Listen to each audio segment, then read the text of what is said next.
Assalamualaikum warahmatullahi wabarakatuh. Halo anak-anak, apa kabarnya hari ini? Mudah-mudahan anak-anak kelas 2 semuanya sehat selalu ya, dan juga keluarganya juga sehat selalu. Amin ya robbal alamin. Oke, hari ini anak-anak ketemu lagi dengan Bu Kori. Hari ini kita akan belajar di Bu Pena, masih Bu Pena 2C ya. Cuma sekarang kita sudah di tema berapa? Ya, kita sudah di tema 6.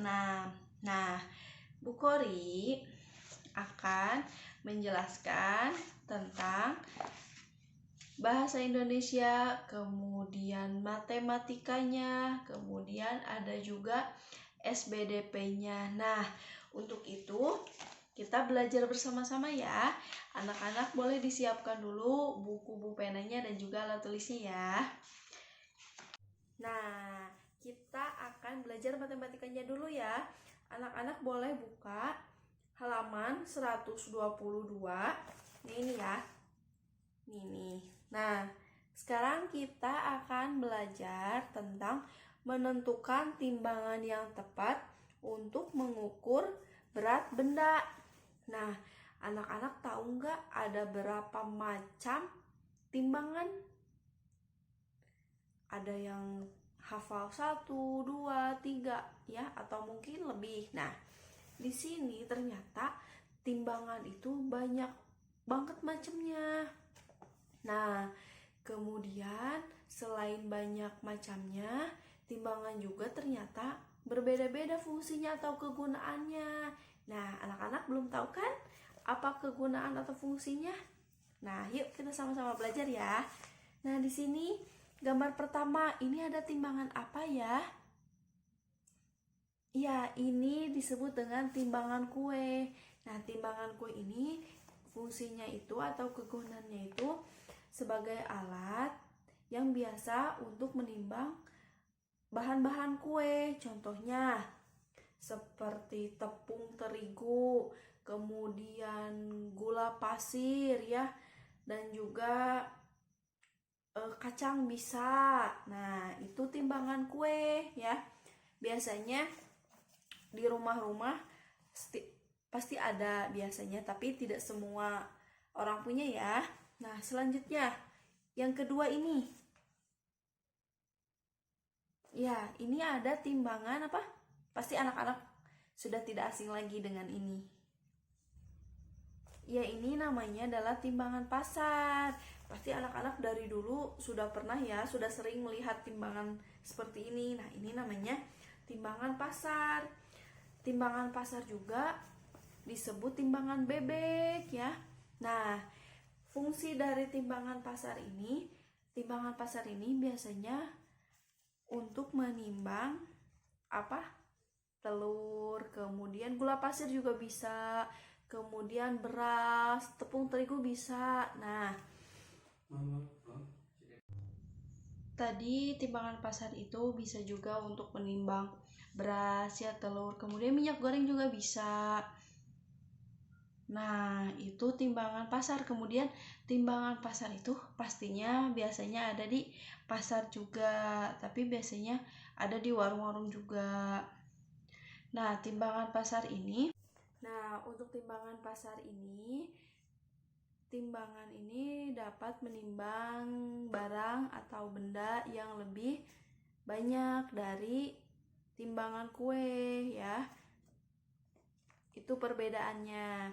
Nah, sekarang yang ketiganya, buka di halaman 123-nya. Yang ketiganya di sini ada yang tahu ini timbangan apa?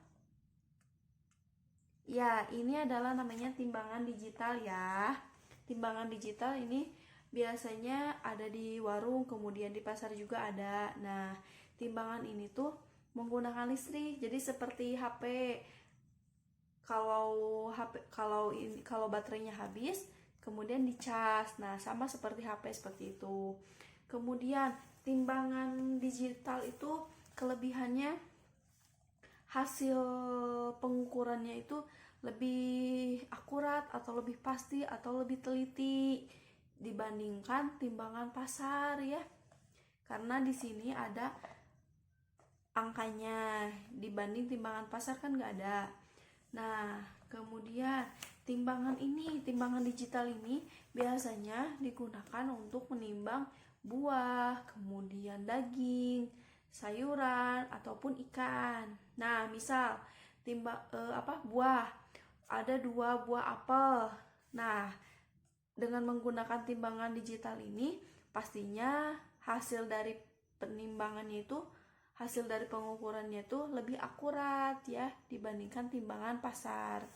Nah, timbangan digital ini juga bisa dengan menggunakan harganya juga. Jadi di sini sudah dengan harganya juga ya. Nah, kemudian untuk timbangan terakhir, gambar keempat. Ada yang tahu ini? Ya, ini namanya timbangan duduk. Nah, timbangan duduk ini biasanya ada di pasar ya, paling banyak di pasar. Nah, timbangan duduk ini bentuknya tuh terpisah antara tempat timbangan dan juga penunjuknya. Nah, ini tempat menimbangnya ini yang ini. Kemudian penunjuk beratnya ini di atasnya ini. Jadi nanti ketika akan menimbang barangnya disimpan di sini. Nanti lihat beratnya di sini. Nah, timbangan duduk ini apa aja sih Bu yang bisa ditimbang dengan timbangan duduk?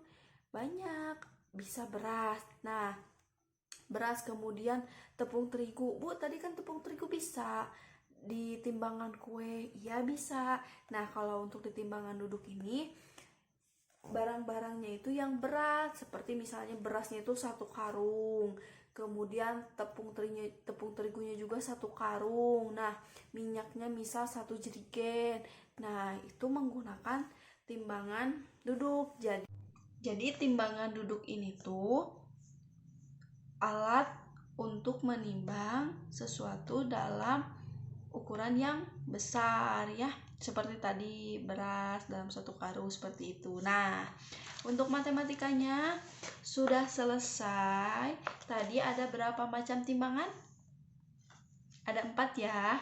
Yang pertama ada timbangan kue, kemudian yang kedua ada timbangan pasar, yang ketiga ada timbangan digital, dan yang keempat ada timbangan duduk. Oke, itu keempat timbangan ya, dan juga fungsinya tadi Ibu sudah sebutkan satu persatu. Oke, untuk tugasnya matematika masih di halaman 123, dan anak-anak boleh lihat di sini. Di sini ada ayo berlatih. Nah, anak-anak hanya mengerjakan soal nomor 3, yaitu ayah membeli 1 karung beras di pasar. 1 karung beras beratnya 100 kg. Timbangan yang digunakan adalah, nah, anak-anak boleh menjawabnya di sini ya. Jadi timbangan apa yang dipakai untuk menimbang beras, yang beras 1 karung beratnya itu 100 kg. Jadi timbangan apa ya dari keempat timbangan yang tadi sudah Ibu sebutkan? Selamat menjawab. Oke, tadi kita sudah belajar matematika. Sekarang kita lanjut belajar bahasa Indonesia ya. Bahasa Indonesia, anak-anak boleh buka halaman 124.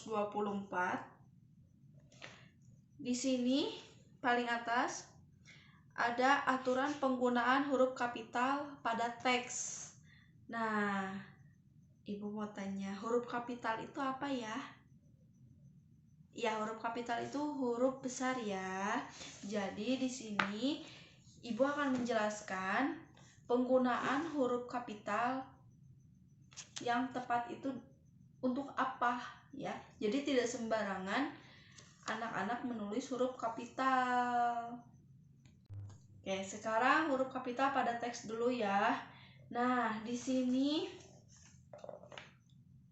pada teks itu di sini ada nomor 1, kata di awal kalimat. Nah, contohnya sapi memakan tanaman rumput. Nah, di sini sapi memakan tanaman rumput.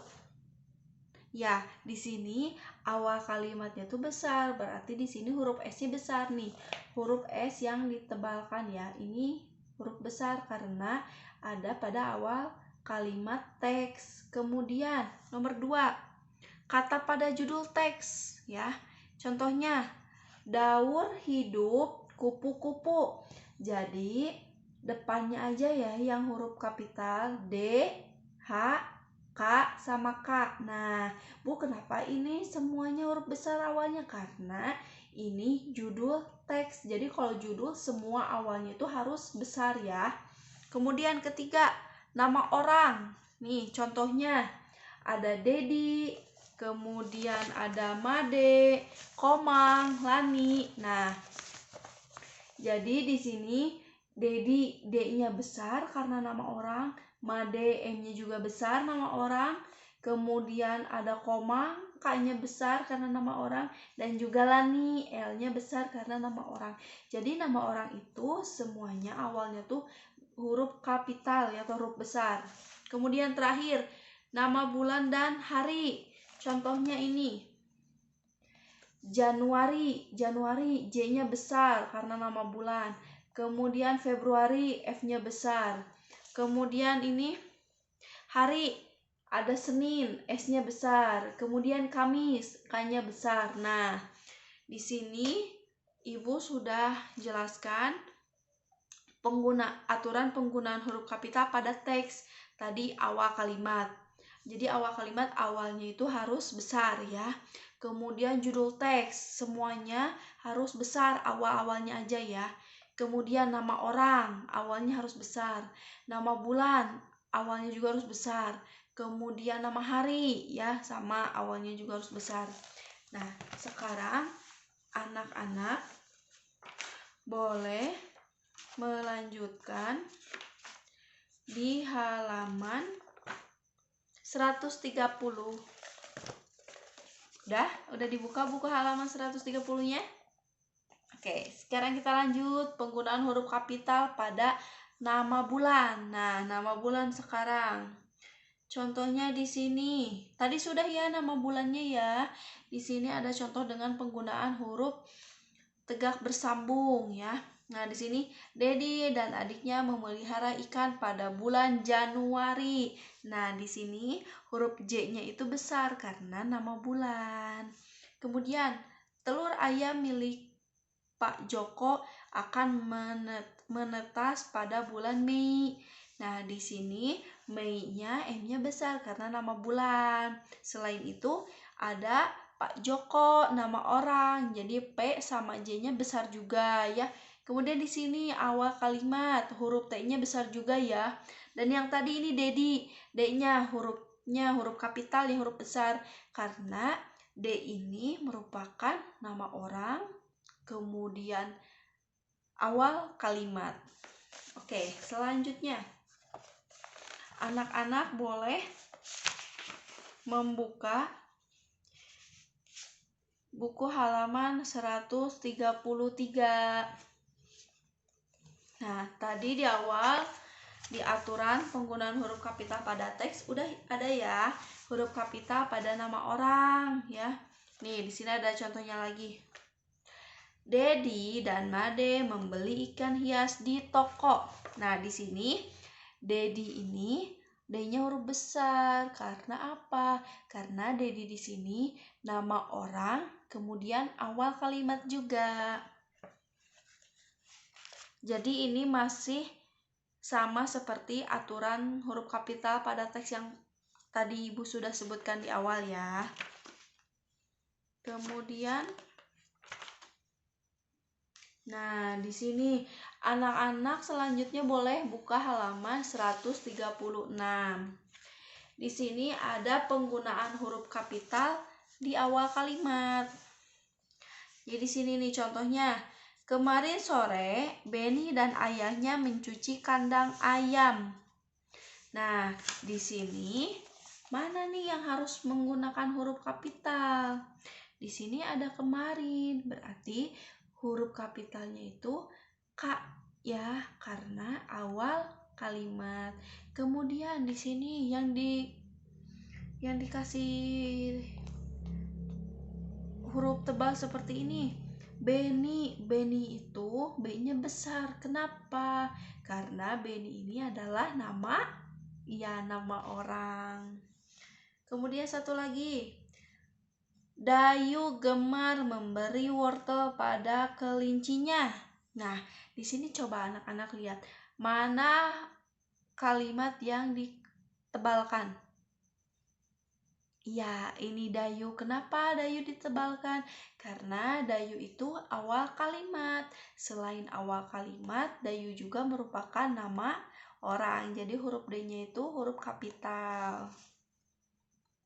Oke, tadi Ibu sudah jelaskan ya, kalau aturan menggunakan huruf kapital itu ada pada awal kalimat, kemudian nama orang, kemudian judul teks, kemudian nama bulan, nama hari.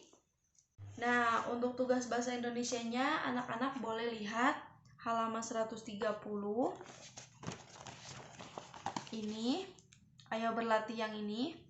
Kemudian lihat nomor 1, poin C. Nah, di sini nomor 1 perintahnya, tuliskan kembali kalimat berikut dengan penulisan yang tepat. Jadi, ini tuh penulisannya kurang tepat, semuanya menggunakan huruf kecil. Nah, poin C lihat. Dedi lahir pada tanggal 2 September 2010. Semuanya ini menggunakan huruf kecil. Nah, sama anak-anak dibetulkan, ditulis kembali, kemudian ditulis mana yang seharusnya menggunakan huruf kapital. Ingat ya, nama orang huruf kapital, nama bulan huruf kapital, judul teks huruf kapital, awal kalimat huruf kapital, nama bulan, nama hari. Nah, itu semua harus menggunakan huruf kapital. Jadi anak-anak perhatikan soal ini dengan baik-baik, kemudian lihat mana yang seharusnya kalimatnya menggunakan huruf kapital. Ingat ya, hanya nomor 1, bagian C-nya saja ya, jadi hanya 1. Oke, untuk tugas kedua bahasa Indonesia, anak-anak boleh buka halaman 136.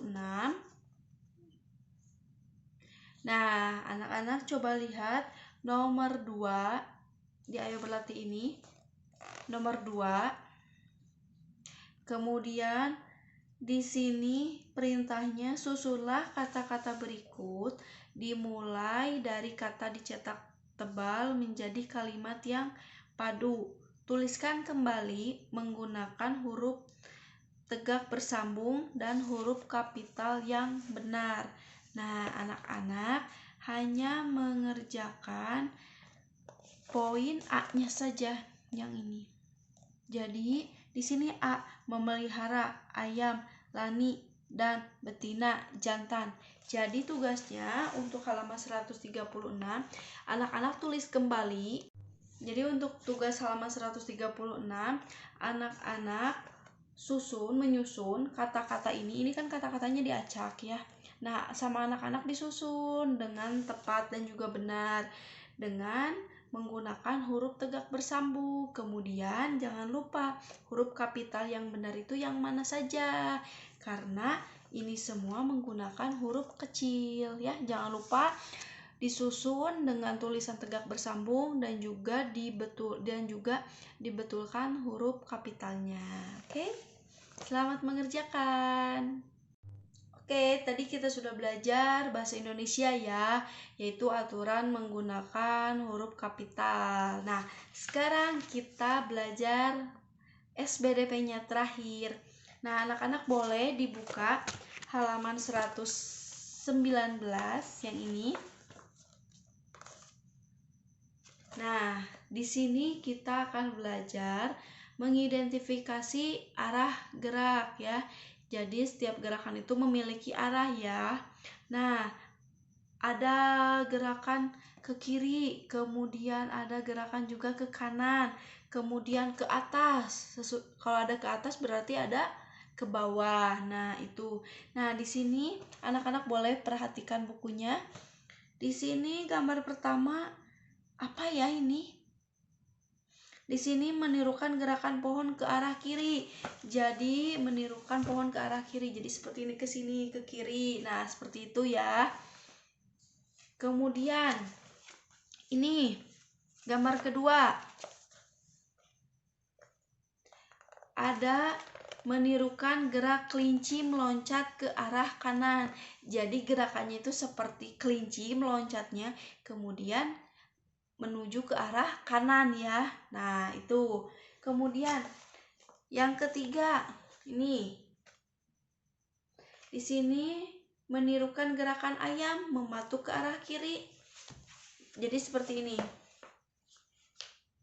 Ini ke arah kiri. Ini kirinya ibu ya.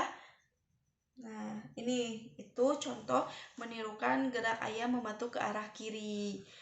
Nah, selanjutnya anak-anak buka halaman 126. Jadi anak-anak meniru gerakan itu bisa dengan hitungan, tapi hitungannya yang tepat ya. Nah, satu hitungan itu artinya untuk satu gerakan. Jadi gerakan yang sesuai dengan hitungan itu. Jadi kalau anak-anak memperagakan gerakan sesuai hitungan, nanti ketika dilihatnya akan indah, akan enak dipandang juga. Nah, oke, itu tadi Ibu sudah menjelaskan tentang pelajaran SBDP-nya. Nah, untuk tugasnya, anak-anak boleh buka kembali di halaman 120. Nah, di sini ada ayo berlatih. Nah, di sini ada 4 gerakan. Anak-anak cukup melakukan 2 gerakan saja ya. Nah, 2 gerakannya yaitu ada pada nomor 2, kemudian ada juga nomor 4. Jadi nomor 2 itu di sini ada gerak ranting pohon ke arah kanan atas dan kiri atas. Gerakan 3 kali ke kanan atas dan 3 kali ke kiri atas. Kemudian untuk yang keempatnya, gerak burung mengepakkan sayap ke arah atas dan bawah. Gerakan 4 kali ke atas dan 4 kali ke bawah. Nah, itu tugas untuk SBDP-nya. Mudah ya, karena ini gerakan yang biasa kita lakukan setiap hari. Oke, selamat mengerjakan ya. Nah, sekarang karena belajarnya sudah selesai, Ibu sebelumnya mengucapkan terima kasih banyak untuk anak-anak yang sudah menyempatkan waktunya untuk menonton video pembelajaran dari Bu Kori. Ibu juga berterima kasih banyak kepada ayah bunda yang sudah sama-sama menyempatkan waktunya untuk menemani Anandanya belajar. Terima kasih banyak. Semoga kita semua diberikan kesehatan oleh Allah Subhanahu wa taala ya, dan terutama tetap semangat belajarnya meskipun belajarnya masih PJJ. Semangat belajar, selamat mengerjakan. Dadah, assalamualaikum.